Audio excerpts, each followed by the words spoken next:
Hey, welcome to Live with Lynn. So if you're here, say hi. If you're watching the replay, be sure to type replay so I know you were here. I'm Lynn Huber, and I appreciate you being here today.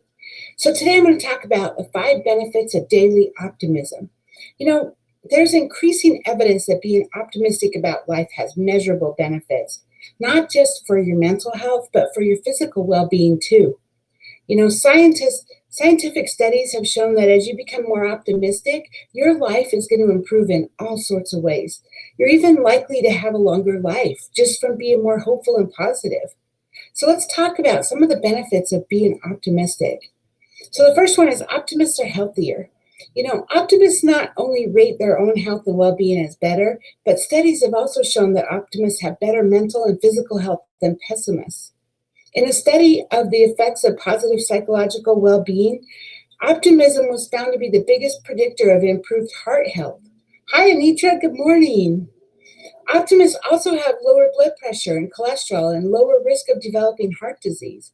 Isn't that amazing? I mean, just because you're happier and upbeat and positive, you have better health. The next one is optimists live longer. A study by the University of Pittsburgh found that out of over 100,000 women that they studied over 8 years, that optimists were less likely to die from any cause than women with a more pessimistic outlook. So they live longer, right?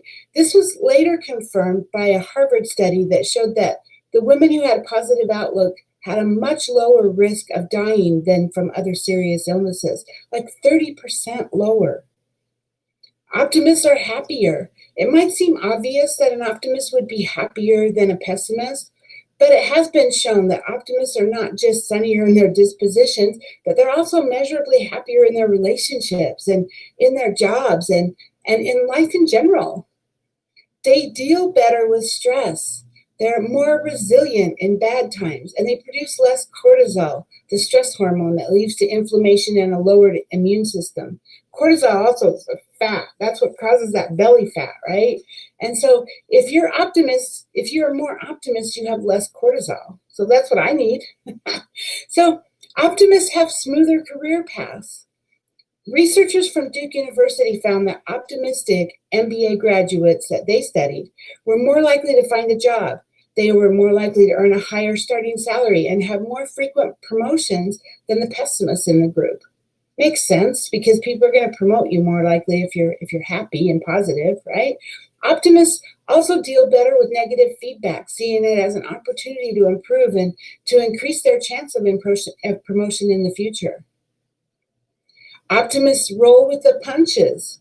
Life's adversities don't crush an optimist. They remain hopeful about the future. Optimism helps you deal with whatever limiting beliefs that you've developed, and it shows you a way out.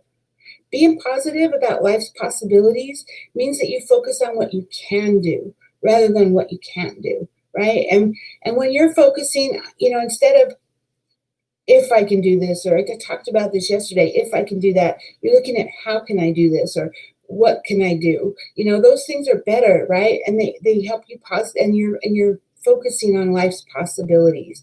And it boosts your confidence and it makes you more likely to look for constructive solutions. It stops you from feeling stuck or at the mercy of other people. If you're optimistic, you know you can do it. You just have that in you. You just know that no matter what, I got this. I can do it. I can be dependent on me, right? So practicing positive thinking every day, it's something that's absolutely possible if it's not something that's natural for you, right? If you tend to have a negative outlook, don't expect to become an optimist overnight, but you can do this. With practice, eventually your self-talk will turn into less self-criticism and more self-acceptance. So make the positive choice to develop and maintain an optimistic outlook. Do this every morning when you wake up, The minute you get out of bed, decide that today is going to be a great day. I'm going to make things happen today. Look at this amazing day that's ahead of me, right? As soon as you wake up, start thinking about what do you want to accomplish that day, and have the expectation that it actually will happen. You will accomplish it because it's you, right? I mean, you already know there's nobody you can depend on more than you. So depend on you and know that you're going to make it happen. And in the process, you might also become less critical of the world around you because we change the way we look at things. When we're more positive and we have that outlook of everything is possible, you see things differently. And so you're less critical of the world around you. Everyone has some level of suffering in their life at one point or another. It's just life, right? None of us are immune. But when your state of mind is generally optimistic, you're better able to handle everyday stress in a more constructive way. That ability can contribute to the widely observed health benefits of positive thinking. I mean, wouldn't that be great? Better health, more happiness. I don't see a downside of being optimistic at all. So, hey, now I'd love to hear from you. Are you an optimistic person? Is the glass always half full for you or half empty? What helps you be more positive and optimistic? Please share your thoughts in the comments below. I would love to hear your stories. Thank you, Anitra, for being live with me today, and anyone else who might be live who just hasn't commented, and anyone who's watching the replay. I appreciate you. So go out there, have an amazing day, and I'll see you tomorrow. Bye bye.